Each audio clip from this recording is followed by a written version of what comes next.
Listo. ¿Listo? Sí, se Bueno, oye bien. entonces empecemos. Bueno, vamos a hablar del tema de herpes hemorrágico. Soy el doctor Muñoz Arellano, de Reuma Medicina Interna, Centro Médico Nacional 20 de noviembre. Y desde ahorita pido disculpas por la ortografía. Al parecer las Mac no apoyan mucho con eso. Entonces, vamos a hablar primero un poco de generalidades. El herpes hemorrágico se considera el sangrado del parénquima cerebral con capacidad de extensión hacia ventrículos, espacio subaracnoideo o el espacio subdural, dependiendo del sitio en el que se origina el sangrado. Representa el 10, dependiendo de la literatura, va desde el 6.9 hasta el 17%, pero usualmente se considera que es el 10 al 15% de los eventos vasculares cerebrales. Aquí la importancia es que este es más mortal que el isquémico, ya que la tasa de fatalidad a un mes es cercana del 40% y todavía a primer año es hasta del 24%. Entonces, vemos que la tasa de supervivencia a un año es del 24%, entonces es muy alta y catastrófica para los pacientes. Casi todos terminan con discapacidad severa y la mayor incidencia es en pacientes mayores de 74 años, principalmente en hombres en términos generales. Hay sus especificaciones que ya los veremos en un momento. Lo podemos dividir como traumáticos, que es el trauma craneoencefálico. Ese no vamos a abordar mucho el tema porque pues, es muy complejo y creo que pues, si alguien llega con un golpe y sangrado, la causa es más que obvia. Pero vamos a centrarnos en el no traumático, cuya incidencia va de 10 a 30 episodios por 100,000 habitantes al año. Vamos a ver que hay un primario que equivale al 78 a 88% de los pacientes, que es el debido a ruptura de vasos pequeños, y el secundario, que es el otro restante, 22 a 12%, que es por ruptura de anomalías vasculares. Estos secundarios, el 49% se presentan en la región lobar, 37% son profundos en cerca de núcleos, 9% son infratentoriales y el 5% pues, la verdad es que no se llegan a determinar. Vamos a recalcar un poquito con las imágenes la diferencia entre un isquémico y un hemorrágico. Normalmente alguien está interrumpiendo la clase.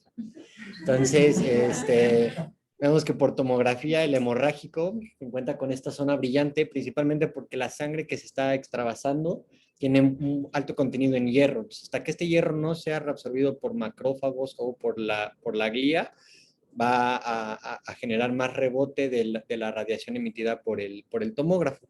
Sin embargo, conforme vaya evolucionando la lesión y este hierro vaya desapareciendo o vaya siendo reabsorbido, las imágenes se van tornando más opacas. Entonces, nada más es fácil, es más fácil de distinguir con la tomografía que un isquémico desde un inicio. Igual con la resonancia magnética, los cambios se alcanzan a notar los cambios inflamatorios perilesionales, pero aquí lo que destaca y lo que debemos recordar es, como ya nos dijo nuestro compañero Axel, la tomografía simple de cráneo se toma en un inicio para descartar para descartar un que no sea hemorrágico ante la sospecha de un evento vascular cerebral, ya que tiene mejor sensibilidad y de especificidad para el diagnóstico temprano de un hemorrágico que de un isquémico. Entonces, si no lo vemos y que no estamos mal. Entonces, factores de riesgo. Depende también mucho la bibliografía. La verdad es que la encontré un poco dividida. Hay quienes consideran que la edad es el factor de riesgo más importante para el desarrollo de estos. Normalmente la incidencia se va duplicando a partir de los 70 años de edad, conforme van pasando las décadas. Sin embargo, hay otras bibliografías que dejan a la hipertensión arterial sistémica como la causa principal, en especial cuando es tras un evento súbito, algún ejercicio o algún evento estresor que aumenta la presión arterial sistólica que llega a lesionar los vasos ya previamente, ya previamente afectados por la causa que haya sido la que los afecta, ¿no? Otras son arteriopatías, como les comenté ayer, colesterol total bajo, es un factor de riesgo. La verdad es que viendo la bibliografía no encontré, o sea, no había así algo que dijera, es por esto, es de que es un factor de riesgo. Sin embargo, lo que puedo suponer es que la menor formación de placas ateroscleróticas, o sea, al final las placas le confieren rigidez a los vasos. Entonces, un paciente, y aparte al final el colesterol es parte de la membrana es parte de la membrana de fosfolípidos de las células. Entonces, ante un colesterol bajo, podemos suponer que hay membranas inestables y vasos lesionados que no tienen esa plaquita de colesterol que funciona como estén natural, que lo está protegiendo de las fuerzas de fricción. Otra es la anticoagulación o el uso de antifibrinolíticos. Consumo excesivo de alcohol también genera daño vascular cerebral. Antecedentes heredofamiliares o antecedentes personales patológicos de un EBC isquémico, como les dije ayer, la transformación, el riesgo de transformación de un isquémico a un hemorrágico es de hasta el 12%. Genotipos que tienen que ver con metabolismo de lípidos, como son los genotipos ApoE2 o 4. Y no entendí tampoco el por qué lo mencionaban en algunas bibliografías, pero el bajo nivel educativo. Supongo que ha de referirse que los pacientes con pobre nivel educativo tienen un pobre control de comorbilidades y una pobre búsqueda de atención médica o son acreedores a atención médica. Hay que recordar que la mayoría de los estudios que se hacen son en países como Estados Unidos, donde al final las minorías son segregadas y no tienen atención médica adecuada como para prevenir este tipo de eventos, ¿no? Y pues como les comenté, lo que sí está marcado es que la hipercolesterolemia es un factor protector. Entonces, muchos vamos bien. Vamos a clasificarlo etiológicamente con la clasificación SMASH-U. Van a ver que hay palabras en inglés y otras en español, pero es para que coincidiera con el nombre de SMASH. Entonces, lesiones estructurales es el primero que se define. El otro es el uso de medicamentos, ya sea drogas psicoactivas como cocaína o heroína, aumentan el riesgo. O como les comenté también hace rato, medicamentos que aumenten la presión, aumenten la presión arterial. No, Siri, no, ahorita no. O el uso de anticoagulantes o antiplaquetarios, enfermedades sistémicas o algún tipo de vasculitis, la hipertensión arterial sistémica y otras que son causas indeterminadas. En cuanto a la distribución por edades, menores de 40 años, vamos a suponer malformaciones y drogas, alguna malformación vascular de nacimiento en la vasculatura cerebral o el consumo de drogas recreativas. En pacientes de 40 a 70 años vamos a sospechar hipertensión arterial sistémica y en aquellos mayores de 70 años la angiopatía amiloide, normalmente asociada a diabetes mellitus, que ya no se llama mellitus, tipo 2 nada más, y uso de anticoagulación por alguna otra patología que tenga que lo obligue a consumir esta gráfica de pastel, nada más es para representar un poquito que la gran parte azul es debido a hipertensión y el que le sigue, la pequeñita parte azul, es por angiopatía amiloide, que esas van a ser las dos principales causas. Esta tablita de aquí es igual, nada más un recordatorio de la clasificación y cómo podemos nosotros las etiologías que son correspondientes a cada uno, estructurales, malformaciones vasculares, medicamentos, uso de warfarina o anticoagulantes orales directos, o heparina o hasta la misma trombólisis. Un paciente que llega con un EBC que no se descarta que sea hemorrágico y que se da trombólisis, pues ya no lo llevamos, ¿no? O un paciente que se está infartando o que pareciera que se está infartando, recordemos que muchos eventos vasculares cerebrales van a generar alteraciones en el electrocardiograma, desde elevación del segmento ST hasta infradesniveles, bloqueos de rama, que nos van a hacer pensar, un paciente que pierde súbitamente la conciencia, que llega al servicio de urgencia, se le toma un electrocardiograma y no se hace un buen interrogatorio de cómo fue o cómo estuvo el paciente previo o los días previos al evento de síncope, y llegas y le tomas un electro y tiene elevación del ST y dices, no, estoy en tiempo de trombólisis, y lo trombolizas y ya después, oigan, y si le tomamos una tomografía de cráneo y ya ves que está ahí sangrando y tú ya le pasaste el fibrinolítico, ¿no? Enfermedades sistémicas igual, la hipertensión arterial y las causas indeterminadas en la que no entra ninguno. Entonces, hablando de los primarios, los dos principales de los que vamos a hablar es de que la hipertensión arterial sistémica nos va a dar una lipohialinosis de las arterias chicas perforantes, como nos comentó ayer con su imagen, que son las arterias que llegan a cerebelo y ganglios basales, y va a generar microaneurismas y perforaciones que al final van a generar pequeños microhemorragias en putamen, tálamo, puente y cerebelo principalmente, son las características. Y por otro lado, tenemos que la segunda causa primaria más importante es la angiopatía amiloide, que son depósitos de beta amiloide, como en la enfermedad de Alzheimer, en vasos corticales y leptomeningios. También van a dar microsangrados, siderosis y hemorragias lobares, subcorticales y corticales. Entonces, abajo vemos cómo se ve vemos cómo se hace la tinción de un corte histológico cerebral, donde se ven los depósitos beta-amiloides, y el otro lado de la imagen, esos pequeños puntitos negros que alcanzamos a ver, que se nota un poquito que están entre la corteza y la región subcortical, son propios de la angiopatía amiloide. Entonces, todo esto es normal. A veces encontrarlos en pacientes no genera ningún problema, son muy pequeños o pueden generar infartos lacunares, son aquellos infartos menores de a 1.5 centímetros que pueden cursar asintomáticos pero generar atrofia cerebral progresiva, o pueden generar síndromes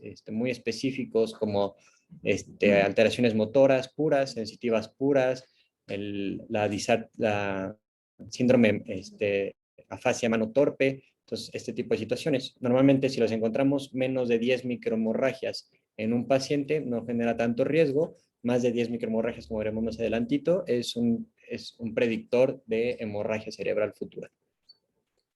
Las causas secundarias son aneurismas, malformaciones arteriovenosas, cavernomas angiomatosos, tumores o metástasis primarios, el uso de anticoagulación o trombosis venosa cerebral.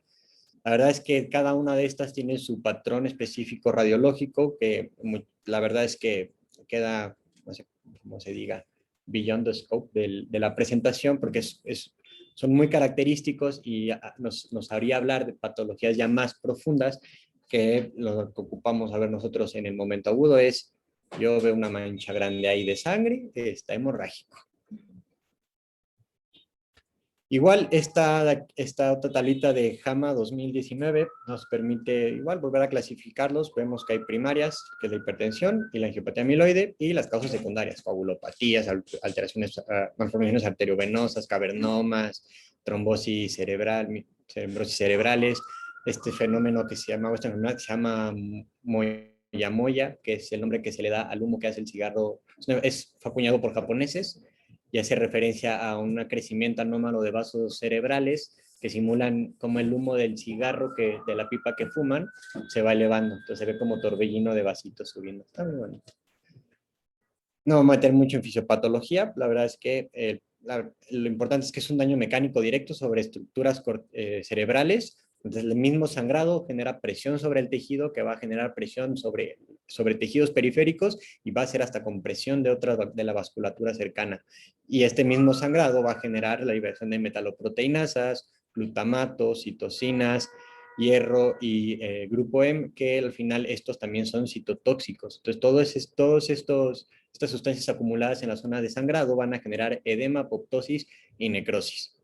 Se va a producir un edema vasogénico y parenquimatoso, junto con el volumen de sangre fugado, que causan un aumento de la presión intracraneal e invasión ventricular con hidrocefalia subsecuente. Al sangrado, al llegar a los ventrículos, imaginémoslo como pequeños coágulos que van a tapar el drenaje ventricular y van a hacer que el líquido cefalorraquídeo no pueda fluir libremente y se genere una hidrocefalia que al final también nos va a aumentar la presión intracraneal. Nada más para recordar rápido igual, la ley de Monroe-Kelly, que dice que al final el cráneo es un continente y todo lo que está dentro es el contenido, y si uno aumenta, hay un sistema amortiguador que alcanza a compensar hasta cierto punto, pero si supera más allá, se genera una curva logarítmica de presión que o eliminas algo o vas a empezar a generar lesiones. Y normalmente el que más se va a lesionar es la masa encefálica. ¿Okay? Y este otro de aquí, que es el flujo sanguíneo cerebral, donde vemos. Esto va a ser importante ahorita que veamos la parte de manejo y tratamiento. Entonces podemos ver que conforme aumenta la presión arterial media, llega un momento en el que se pierde la autorregulación del flujo sanguíneo cerebral y se produce un vasospasmo miogénico. Entonces, si el cerebro llega a presiones arteriales medias muy altas, va a haber vasoconstricción y vamos a disminuir el flujo, el de por sí ya detrimental flujo sanguíneo cerebral.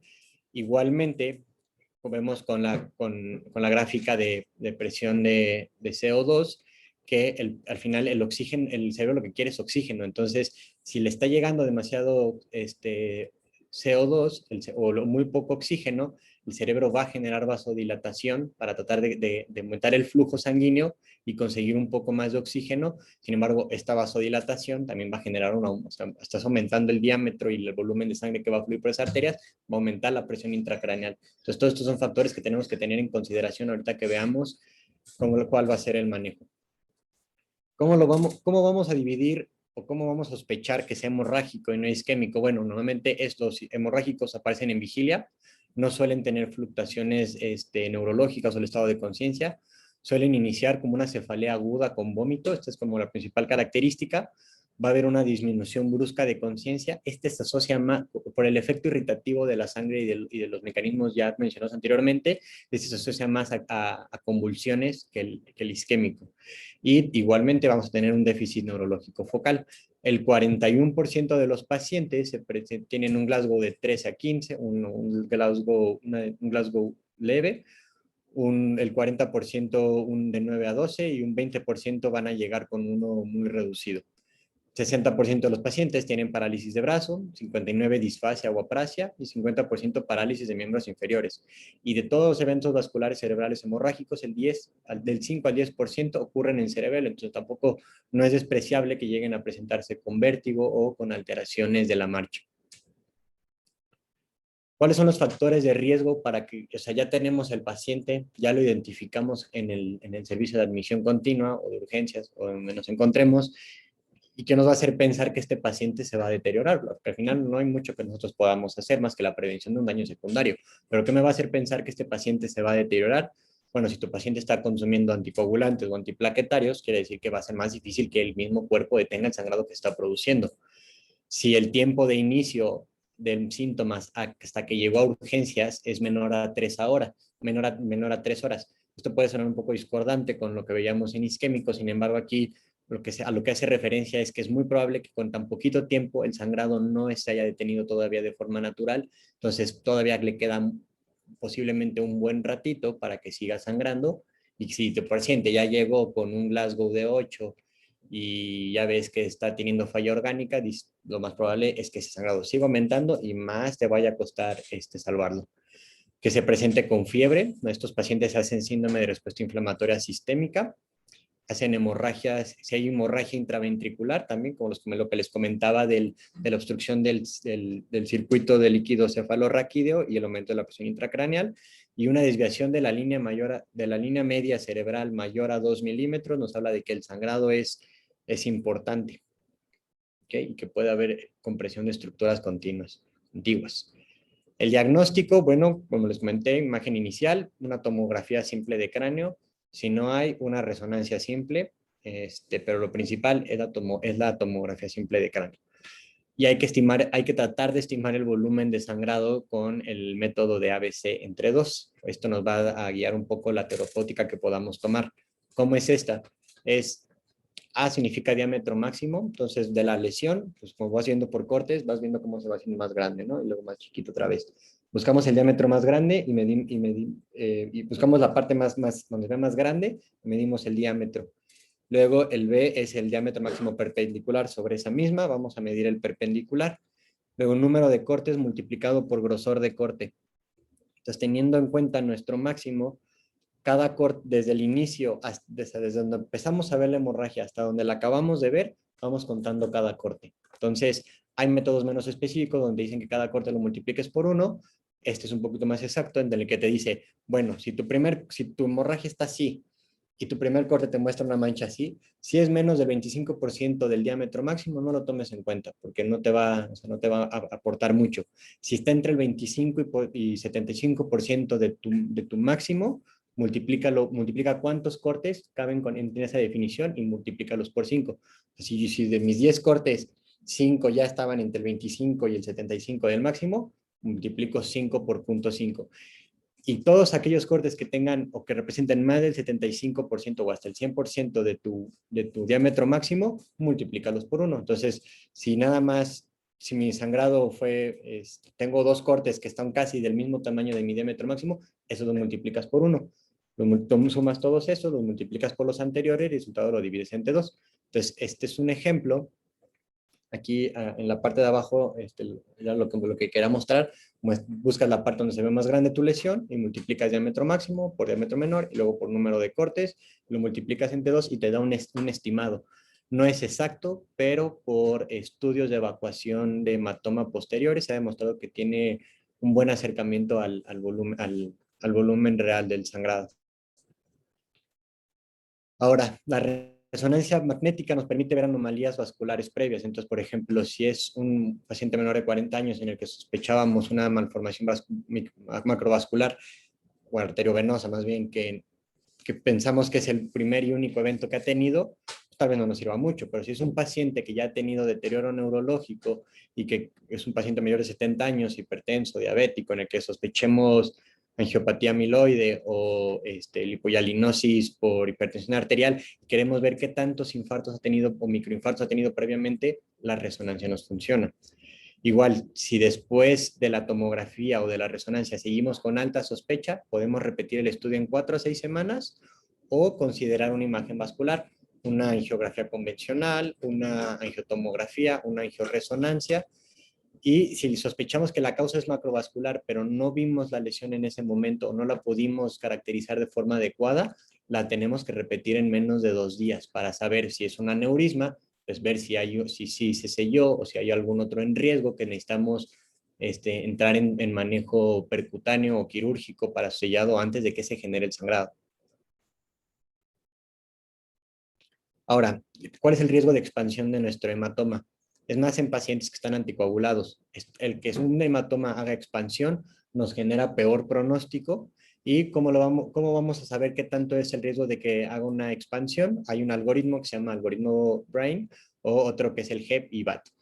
El BRAIN es el que más se usa, entonces toma de cara, el B es de el volumen basal con el que llega el paciente, R es que si es un evento hemorrágico recurrente, si tiene anticoagulación, si tiene extensión intraventricular, el número de horas que pasaron entre el inicio del evento y la toma de tomografía. Entonces, la suma de todos estos variables nos van a dar un pronóstico de qué tan probable es que haga expansión, que va desde el más mínimo, que es de 0 a 5 puntos, que es del 4 al 7%, hasta lo máximo, que es 20 a 24 puntos, con hasta un 85% de riesgo de expansión de hematoma.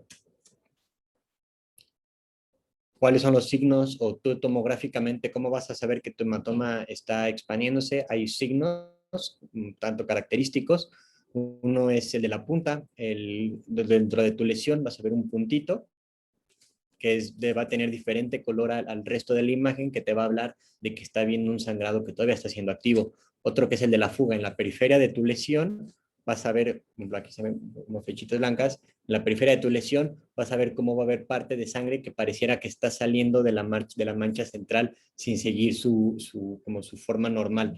Entonces eso quiere decir que se está expandiendo. El de la isla, igual, una isla cercana. El de la mezcla en el que ves dos tonalidades diferentes, uno que se llama agujero negro y otro que es el satélite, donde tú ves tu lesión y de forma distante vas a ver otro puntito hemorrágico. Quiere decir que o no estás viendo una comunicación entre esos dos o ya te está empezando a sangrar al otro lado. Evaluación inicial, pues bueno, llega el paciente al servicio, entonces hay que revisarlo, hay que preguntarle a los familiares. Aquí les voy a contar rápido una historia que pasó en el ISSSTE de Querétaro. Un trabajador del área de farmacia del hospital pierde la conciencia súbitamente, lo llevan a urgencias, le toman electro, elevación del ST, lo trombolizan, después dicen, acá no está mejorando, lo meten a tomografía y tiene un EVC hemorrágico. Y hasta después le preguntan a su compañera de farmacia que si había notado algo raro y dijo, ay, sí, me dijo que le dolía mucho la cabeza. Fue como de... Entonces siempre hay que preguntar a quienes hayan estado con él o muchos tienen síntomas premonitorios semanas antes, tratar de investigar qué molestias ha tenido, cómo se presentó ese cuadro. Hay que evaluar los fármacos que toma, igual volvemos a lo mismo, la importancia de la anticoagulación, buscar datos o drogas, buscar datos de hipertensión intracraneal. Ayer, como comentó René, el ultrasonido es de suma importancia. Una forma rápida de medir o ver si hay hipertensión intracraneal es con ultrasonido medir la vaina del nervio, el grosor de la vaina del nervio óptico, y hay que realizar scores. El IHC, ahora se lo voy a mostrar, el de Glasgow y el de NIS, que aunque el de NIS es para isquémico, también nos sirve un poquito para saber más o menos cuánto es la afectación del paciente. Y estudios, hay que tomar una biometría hemática, hay que ver cómo está el hematocrito. Al final estos pacientes sí están teniendo un poco de isquemia, pero están siendo dependientes de volumen sanguíneo y de la hemoglobina que tengan todavía. Hay que ver tiempos de coagulación, hay que ver si no tiene un INR muy elevado, que vaya a ser que la probabilidad de que ese sangrado se detenga sea muy poco, que tomar troponinas cardíacas. Hay una relación importante cerebro-corazón, donde el EVC hemorrágico genera disautonomía y parte de sus complicaciones, ya las comentaré más adelante, es alteración de la función cardíaca y pulmonar. Hay que tomar glucosa, perfil toxicológico y el electrocardiograma. Entonces, nuestro manejo inicial va a ser, llegas, lo revisas, lo mandas a tomar imagen, dependiendo su nivel de conciencia, proteges la vía aérea y realizas estabilización hemodinámica. Nunca hay que usar soluciones hipotónicas como solución glucosada o solución salina, porque si el paciente está teniendo un edema cerebral, el cuerpo al tomar la glucosa de la solución te queda pura agua libre, entonces toda esa agua libre va a empeorar el edema cerebral. Entonces nunca hay que usar soluciones hipotónicas y hay que revertir la anticoagulación, ya sea con el medicamento específico para revertir el medicamento que se le esté dando o con medidas generales. Aquí de lo que encontré de manejo en terapia sobre la reversión de la anticoagulación, si está tomando antagonistas de la vitamina K, primero hay que detener el fármaco, como siempre, hay que dar vitamina K, 10 miligramos intravenosos, este tarda un buen rato en actuar, entonces no va a ser nuestro único manejo, hay que dar concentrado de complejo de protrombina, en especial si tenemos el F4, que es menos alérgico. Hay dosis ajustadas a INR de pacientes, hay dosis fijas y dosis ajustadas. Ya meterme en esto, ya hay tablitas que te dicen cómo calcularlo. Y hay que estar repitiendo INR cada 3 a 6 horas, idealmente cada 4, hasta tener un INR menor a 1.3 que consideremos seguros. Si el paciente está tomando dabigatran, igual detener el fármaco. Si lleva menos de 4 horas que lo tomó, hay que dar carbón activado para evitar la absorción del más que podamos del medicamento. Hay que dar el antídoto, que es el idarucizumab en bolos de 2 gramos intravenosos a necesidad. Si son heparinas, hay que detener el fármaco y sulfato de protamina. Hay también cálculos específicos. En términos generales, 1 gramo por cada 100 unidades internacionales que se hayan aplicado. Y repetir dependiendo cuál haya sido la respuesta. La respuesta va a ser mayor en heparina no fraccionada que con heparina de bajo peso molecular. Entonces hay que ajustarlo en ese sentido. Y si está tomando inhibidores directos del factor 10, hay que tener fármaco, igual carbón activado. Y en estos, el tratamiento, el antídoto es el andexanet. No sé si tengamos, pero si no, igual concentrado de complejo de protrombina o plasma fresco congelado. En cuanto a plaquetas, si está tomando antiplaquetarios, no hay que dar transfusión, o sea, está asociado a mayor mortalidad la transfusión de plaquetas, solo van a estar indicadas cuando tengamos una plaquetopenia que nos genere un riesgo de sangrado espontáneo, normalmente menor a 10,000 plaquetas. Entonces, si no tiene menos de 10,000 plaquetas o no tiene una enfermedad de las plaquetas como plaquetas grises, no hay que darlo. Manejo de la tensión arterial, hay que disminuir la presión arterial a menos de 140, 120 milímetros de mercurio, la presión sistólica, y hay que mantener lo importante es mantener una presión de perfusión cerebral de entre 60 y 70 milímetros de mercurio. Si lleva menos de 6 horas, llega con una presión sistólica de 150 a 220, hay que disminuirla con la betalol, o nicardipino, o esmolol, o fentolamina. Y hay que mantenerla estable por mínimo 1 semana, porque eso va a ser lo que nos va a permitir recuperar ese cerebro que está en riesgo. Si le damos muchísima presión, vamos a romper más vasos. Si no le damos presión, como les comenté, esta presión intracraneal y este efecto de masa del hematoma están comprimiendo los vasos sanguíneos. Entonces, si no tenemos presión suficiente, va a empeorar la isquemia o el daño secundario. ¿Cuándo no le vamos, como digo, cuándo no le vamos a bajar tan agresivamente la presión? En menos de 1 hora, cuando haya hipertensión intracraneal, cuando haya un Glasgow disminuido o cuando neurocirugía todavía no lo haya valorado. Entonces, antes de tomar una decisión tan abrupta para bajar la presión arterial, hay que esperar a que neurocirugía lo evalúe. Obviamente, si no hay neurocirugía, pues la bajamos. Si llega con más de 220, quiere decir que esta autorregulación cerebral ya se perdió. Entonces, no podemos, la que les comenté hace rato, entonces no podemos bajar la presión arterial tanto. Entonces, esta la vamos a mantener entre 140 y 160 para preservar el flujo cerebral a partir de mantener esta presión de perfusión cerebral. ¿Qué vamos a hacer en los cuidados intensivos? Pues hay muchos estudios que han dicho muchas cosas, pero lo que se ha visto que ha funcionado o lo que todo el mundo está seguro es, primero, pues no le vas a, o sea, tienes que dar tromboprofilaxis, pues no le vas a dar heparina, ¿no? Entonces, hay que hacer compresión neumática intermitente y ya luego cuando estés seguro que tu hematoma no está creciendo todavía, normalmente esto es al quinto día, ya puedes empezar a usar heparinas. Normalmente lo que mencionan es heparina de bajo peso molecular. Hay que mantener un control de glucosa. Hay quienes dicen 140, 180. Lo último que vi eran un poquito menos de 140 sin llegar a la hipoglucemia. Y hay que evitar la fiebre por medios físicos. obviamente no vamos a dar AINES tampoco. Hay que dar profilaxis de úlceras en mucosa gástrica con IVPs y hay que iniciar la nutrición lo más rápido posible a partir de las 24 horas de que el paciente se presente. Hay que hacer un tamiz de disfagiante, ¿no? O ponerle una sonda. Hay que vigilar el electroencefalograma y solo consideramos el uso de anticonvulsivos si tiene crisis. Si no tiene crisis, no lo damos. Y si tiene una sola crisis y es temprano en la primera semana, podemos considerar no dárselos. Ya si es tardía, se lo damos. O si vemos que la lesión es muy grande y ya tuvo su primer crisis, más probable es que vaya a ser más porque es más la irritación que está teniendo. Hay que dar inicio precoz con rehabilitación. No hay muchos estudios en cuanto a rehabilitación. Y en cuanto al control de la presión intracraneal, cabecera a 30 grados, manitol, bolos de 1 a 1.5 gramos por kilo y luego 0.25 a 0.5 gramos por kilo a necesidad para mantener una osmolaridad sérica de 300 a 310, o podemos usar soluciones hipertónicas buscando un sodio de 145 a 155. O el de rescate es disminuir la presión parcial de CO2 a menos de 28 a 35, máximo 4 horas. No se puede usar más de 4 horas esta medida. Y en caso de que el paciente se encuentre agitado o que no podamos controlarlo, considerar bloqueo neuromuscular. Y ya de plano, si nada funcionó, lo metemos en coma farmacológico con propofol o fenobarbital. Aquí es para representar un poquito nada más los mecanismos que nos van a generar de hemorrágico o que nos pueden generar de nuestro EBC hemorrágico a isquémico. Entonces, estas variaciones, como les comenté, lo primero es variaciones en la presión arterial. Si mi presión arterial está subiendo y bajando y subiendo y bajando, es un flujo intermitente que va a perpetuar la isquemia del tejido posiblemente salvable. Si hay factores embólicos porque no le estamos dando tromboprofilaxis adecuada, si hay una falla de la autorregulación hemodinámica del paciente, nos van a dar todo esto riesgo de que perpetuemos lesiones isquémicas perihematomas. ¿Cuáles son los problemas de tratamientos secundarios? Bueno, pues hay que dar movilización temprana. Si es necesario, si de plano es necesario reiniciar la aspirina porque el paciente tuvo recientemente algún problema, algún stent colocado, podemos esperarnos hasta 10 días. Si es necesario iniciar la anticoagulación, hay que esperarnos un mes.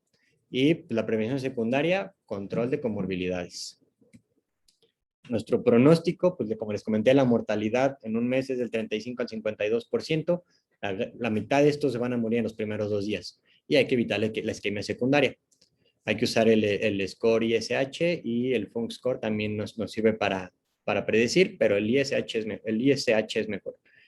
La recurrencia de los eventos hemorrágicos, el riesgo anal es de 1 a 7%, más por año, se van sumando y más va a ser en el primer año. Y los factores de riesgo de recurrencia, pues la hipertensión no controlada, que haya sido una hemorragia lobar, vejez, un hombre que tenga anticoagulación, más de 10 microsangrados en una resonancia magnética, que sea negro hispano, les digo, lo más probable es que lo hispano sea por la población vulnerable, y un antecedente personal patológico de EBC isquémico. Esta es la escala ICH, que toma en consideración variables como la escala de coma de Glasgow, el volumen del hematoma, la hemorragia interventricular, si fue de origen infratentorial y la edad. Y dependiendo del número que tengamos, nos va a decir la probabilidad de 30 días de mortalidad de nuestro paciente, que va de 0 a 100%. Tratamiento quirúrgico, no me voy a meter mucho, porque esto ya es decisión de neuro y de las posibilidades que tenga el centro en que nos encontremos. Las 3 métodos que más se usan es el drenaje ventricular externo, para drenar para disminuir la presión intracraneal, las evacuaciones del hematoma por cirugía mínima invasiva y la cranectomía descompresiva. ¿Quiénes son candidatos a manejo neuroquirúrgico? Hematomas cerebelosos mayores a 3 centímetros, o que haya una lesión estructural asociada, que haya un deterioro neurológico progresivo posiblemente salvable, lesiones a menos de 1 centímetro de profundidad de la corteza que pueda ser de fácil acceso, que haya una hidrocefalia obstructiva, a esto se les puede poner un drenaje, y si hay desviación significativa de la línea media que esté comprometiendo la perfusión del tejido que esté siendo desplazado o que haya riesgo de herniación, y aquella hipertensión intracraneal refractaria a manejo médico, también son candidatos. Y nada más una imagen para representar cómo es. Entonces, tenemos un dispositivo que es el drenaje ventricular externo, que nos ayuda a disminuir la presión interventricular, y tenemos un monitor de presión intracraneal que se coloca dentro del tejido cerebral. Y pues no venía, pero es parte del tema, bueno, lo mencionan como parte importante. Entonces, la hemorragia subaracnoidea es la extravasación de sangre en el espacio subaracnoideo o leptomeningio. Hay primaria, que es cuando el sangrado se originó por ruptura en dicho espacio. Normalmente es en pacientes ancianos que tienen atrofia cerebral, entonces los vasos quedan un poco distendidos o expuestos. Entonces, cualquier movimiento de aceleración o desaceleración brusca va a hacer que estos vasitos, que son como arañitas que están pegando la dura madre con la masa encefálica, se estén moviendo, entonces este movimiento de cizallamiento con una desaceleración los puede romper. Secundario, cuando procede de otro espacio, como les comenté, pues una hemorragia intracerebral, o cuando vienen del espacio espinal. Este es más en mujeres de entre 40 a 60 años, que como vemos son más jóvenes que cuando es una hemorragia intercerebral, y más en personas blancas. Y es el 2 a 7% de los eventos vasculares cerebrales. Factores de riesgo generales, pues tabaco, hipertensión, alcohol y drogas. Factores de riesgo, y las causas normalmente son aneurismas arteriales, que son el 85% de las ocasiones, que es principalmente en zonas de bifurcación, donde el flujo sanguíneo va a generar un estrés sobre la pared. Estos aneurismas los tenemos el 1 al 2% de la población. Malformaciones vasculares va a ser el 5 a 6%, y otras alteraciones de la coagulación, tumores, trombosis venosa, otros, ¿no? Factores de riesgo para generar un aneurisma: antecedente heredofamiliar de primera línea, enfermedades del tejido conectivo, enfermedad poliquística renal está muy asociada, y los que generan riesgo de ruptura: ser hispano, que el aneurisma tenga un diámetro mayor a 7 milímetros, que seas mujer, o que seas mayor de 50 años, que generan debilitamiento de la pared del aneurisma. Entonces aquí un poquito para representar cómo es que se generan. Normalmente es por el estrés, son en zonas de bifurcación, que es donde se genera el estrés hemodinámico de la sangre. Entonces se va debilitando la pared, la muscular, la media se va debilitando y va generando sáculos. 20 a 30% de estos pacientes tienen síntomas prodrómicos de aneurisma arterial, como parálisis del tercer par, parálisis del sexto, defectos visuales, y la mayoría de ellos tiene cefalea intensa sin focalización, o sea, todavía no hay daño neurológico, 2 a 8 semanas antes. ¿Cómo es el inicio? Pues es una cefalea intensa. La característica que toda la bibliografía refiere es que el paciente va a llegar y va a decir, o va a comentar, que es el peor dolor de cabeza que ha tenido en toda su vida. Entonces eso lo manejan casi como patognomónico. Y el pico del inicio al máximo del dolor va a ser en minutos o segundos. Náusea, vómito, puede haber agitación y confusión, crisis convulsivas y focalización, rigidez nucal con o sin signos de Kernin o Brudzinski, y en el examen de fondo de ojo puede haber hemorragia periretiniana. A veces se asocia con fiebre, leucocitosis, hiperglucemia, alteraciones del electrocardiograma y hasta inmunosupresión.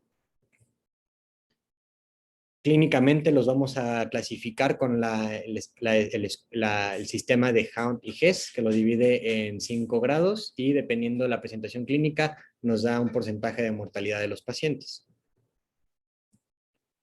O la otra es la clasificación de la Federación Mundial de Neurocirujanos, que también va de 1 a 5, y toma en cuenta la escala de Glasgow y la presencia de hemiparesia.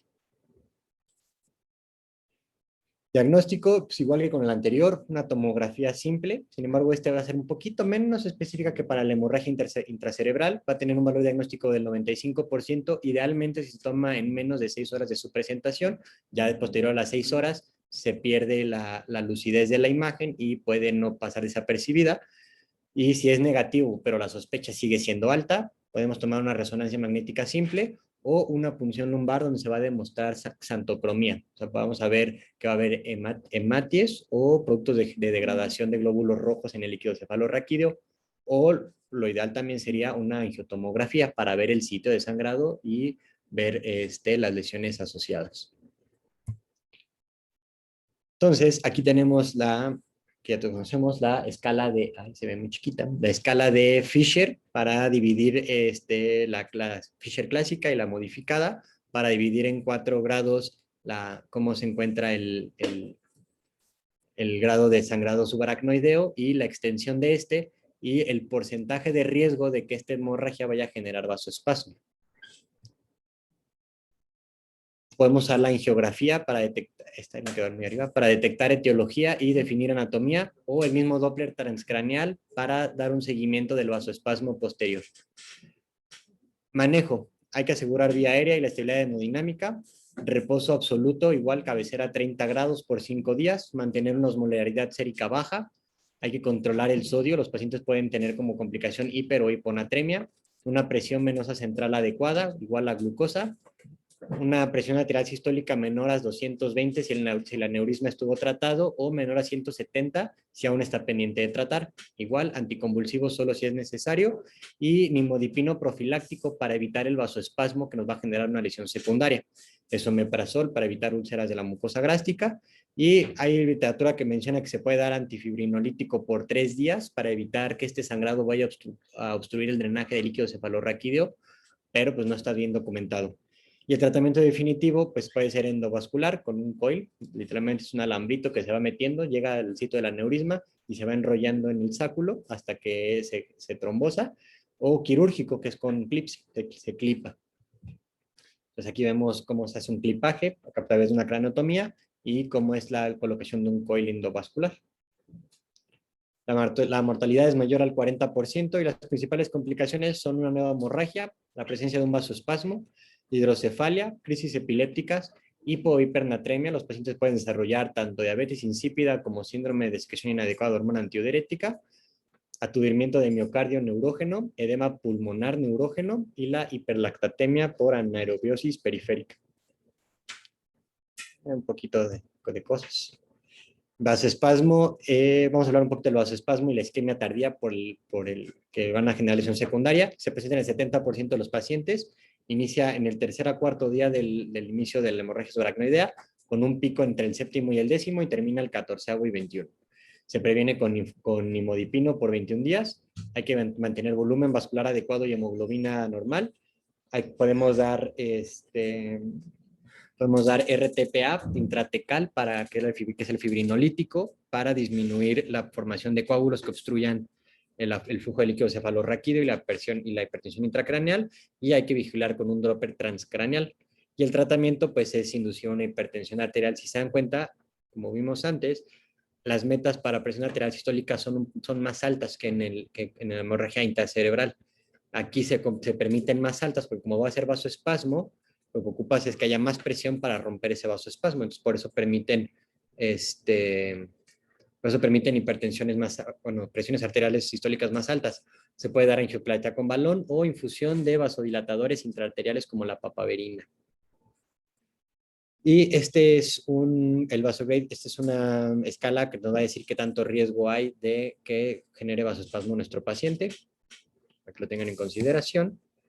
Y la hidrocefalia, que es el último, se presenta en el 15-85%, la mayoría no tiene significado clínico, y pues el manejo es, si no se resuelve, colocar un drenaje ventricular externo, ya sea un shunt ventrículo peritoneal o un shunt ventrículo auricular, para que todo el líquido que se está obstruyendo pase mejor al peritoneo o directo a la circulación sistémica. Y esta es la bibliografía. Y ya. Muy bien. ¿Alguien tiene alguna duda o pregunta? ¿Alguna duda, pregunta, comentario? Bueno. ¿Todo claro?